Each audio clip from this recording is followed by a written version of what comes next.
What's going on, everybody? Mortem here, this time bringing you a look at Heroes of Might and Magic Olden era, which is the next mainline entry in the Heroes of Might and Magic franchise, which I believe hasn't seen a mainline release since like 2015. So pretty excited to bring you guys this look at it, because this is one of those franchises people ask me to take a look at pretty constantly, to be honest. And so when Hooded Horse, the publisher, reached out and asked if I wanted to take a look at a preview, obviously I was very interested in doing so, which is how we are here. So first, let's talk about what this preview is. This is a demo that was sent my way, again, by Hooded Horse in order to take a look at it, but while the game itself is supposed to be releasing in 2025, we do not have a release date yet, and my understanding is that this demo is going to be made public and you'll be able to play it for yourself at some point. I would assume probably around the time of the upcoming Steam Next Fest here in October, but I do not have hard confirmation of that outside of knowing that this demo will be public at some point. The demo itself covers 4 of the game's planned 6 release factions, alongside giving you access to like some of the main game modes they have in mind for single player.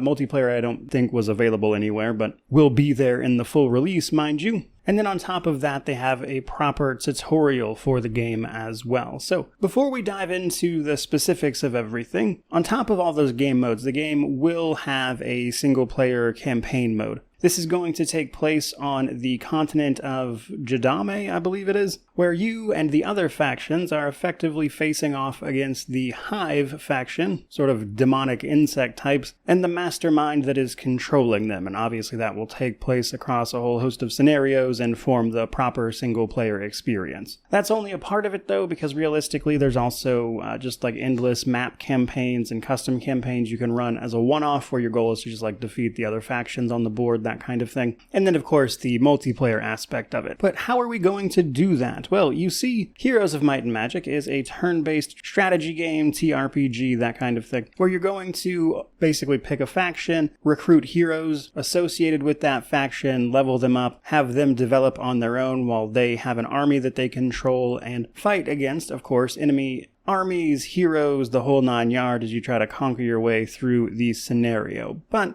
if this sounds like it has a passing resemblance to the Crusade mode of Pathfinder Wrath of the Righteous, you would be correct, because the Crusade mode was heavily based off of Heroes of Might and Magic, but was a much more slimmed down version, and this is obviously a much more expanded concept, as it is the main focus. To go alongside that, if you're new to these types of games, or if you are a veteran, there are a whole host of different difficulty modifiers that can kind of allow you to pick a rough starting place in terms of like the single player experience to get your feet wet, and you should be able to customize the difficulty to your liking, so you'll be able to modify things. Now, unfortunately, I can't tell you exactly what these difficulty modifiers change, as they don't give you exactly a specific idea, but I would imagine the typical stuff like enemy damage and numbers, but there are nonetheless quite a few of them. Now let's talk a little bit about the factions that were available. So in this demo, I had access to the Temple, Necropolis, Dungeon, and Schism factions. Now, Temple are basically your standard humans, pretty traditional night fantasy type of stuff. Necropolis are, unsurprisingly, the undead and vampires. Dungeon are a bit of a mixed species faction, basically being underground creatures, dark elves, that kind of thing. And then finally, Schism are like the eldritch entities, the Cthulhu-inspired horrors from beyond, which are probably the faction I'll be playing just because I dig it. But there's also 2 more that are not included in this demo, which are the Sylvan, the typical nature and fey types, and then the Hive themselves, which will be the antagonist of the campaign, but will also be playable themselves. These are demonic insects. Now, it looks like the tutorial just has you playing as Temple or the humans, but in like certain gameplay modes, and then I would assume the campaign will give you a choice as well, but it doesn't actually give me that information here to control different factions. But for the time being, let's focus on what the actual gameplay looks like. There are a few games that are, I would say, very similar to this, because they have, in fact, been various versions of Heroes of Might and Magic spiritual successors themselves. One that springs to mind is Songs of Conquest, is obviously very similar as an example. So if you've played games like that, and not this one specifically, you should actually kind of get the gist of it. But the basics are that once you have your faction, you'll pick a starting hero. That hero will lead your army, or at least your starting army, mind you, and they will traverse the world map, finding resources, capturing points, and these will give you like daily resource incomes. Once you've used all your movement points, points and your actions, your turn for the day basically ends,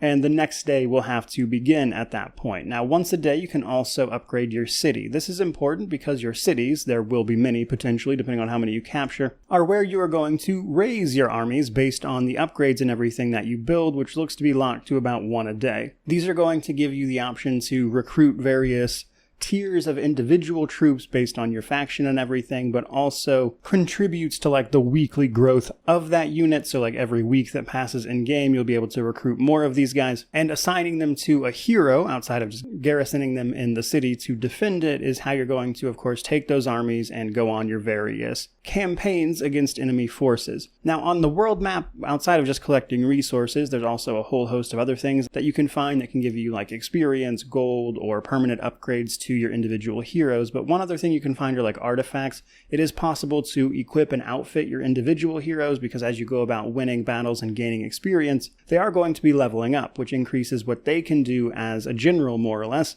which includes a whole host of passive increases to what your troops are capable of under that leader, but also actual abilities that can be used. Because while the troops and units are individual units with their own stats and abilities themselves, your heroes take a pretty big role here in the sense that they will provide abilities and spells that they know to the battlefield that you can use just whenever it is your turn. This can be things like summoning in help or just devastating attacks on the enemy, and in many cases these can really turn the tide of battle all on themselves, even if you don't necessarily have the troop numbers to push through. But what you have to be careful of is that, as you would probably expect, the enemy can also do this in certain cases. And that's where things get interesting, because each faction, of course, has its like own upgrades and stuff. They go back and forth, different progression to their cities and whatnot. You have to, of course, get all the resources to actually build all of that stuff. And then some of your abilities on your general actually have different upgrade paths they can take, which is also true of the city upgrades. And so it adds a good bit of variety to these things individually, outside of even before you get into the tactical turn-based battles. Speaking of those tactical turn-based battles, it is a hexagon grid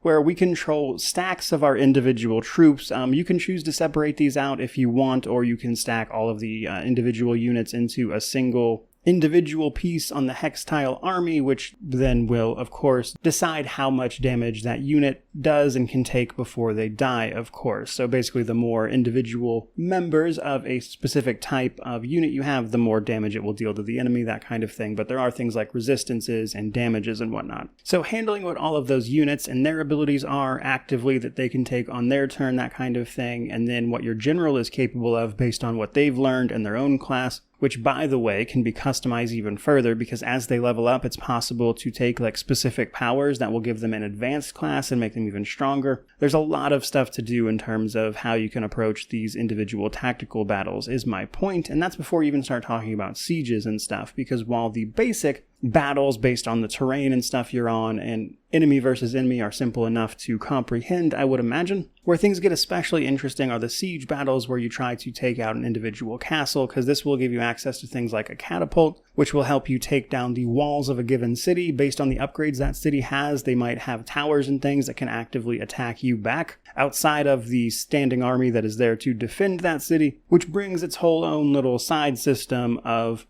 efficiently trying to conquer the things you are up against. And that's without even getting into the details of like individual maps and terrain bonuses and the way movement and stuff works with movement points and then finding portals, that kind of stuff. You can, obviously, as you go, recruit more heroes to have more armies to control more bits of the map, that kind of thing. So if you like strategy-type games and, of course, turn-based combat, it's got a lot of that, and it's done in what feels like a pretty interesting situation. So I would be lying if I said I was some master of Heroes of Might and Magic. To be honest with you, I have played one or two of them, but not a lot of them by any means. However, I will say, as opinions go, I really, really enjoy the feel of this one. While games like this that have a sort of procedural aspect are difficult to review on my end in my normal way, I am interested enough in this that when it releases, I will almost certainly make a video covering it in a normal review at the very least, because I genuinely had a lot of fun with this demo. more than I expected to, and I think as long as it releases in good shape and is not an outrageous price point or anything, this will likely be a lot of fun. And I think as a demo, it was successful in piquing my interest, and I'm definitely going to take another look at this when it actually launches in full, and hopefully you'll be able to play this for yourself sooner or later. Again, my bet would be Steam Next Fest coming up, but I'm honestly not sure. However, in the meantime, certainly hope you enjoyed this video and initial look at some of this stuff, but obviously let me know how you feel about it down in the comment section below, which of course means to like, comment, subscribe, all that YouTube jazz. But regardless of any of that, truly, just thank you so much for watching. I really do appreciate it. May you wander in wisdom and have an amazing day.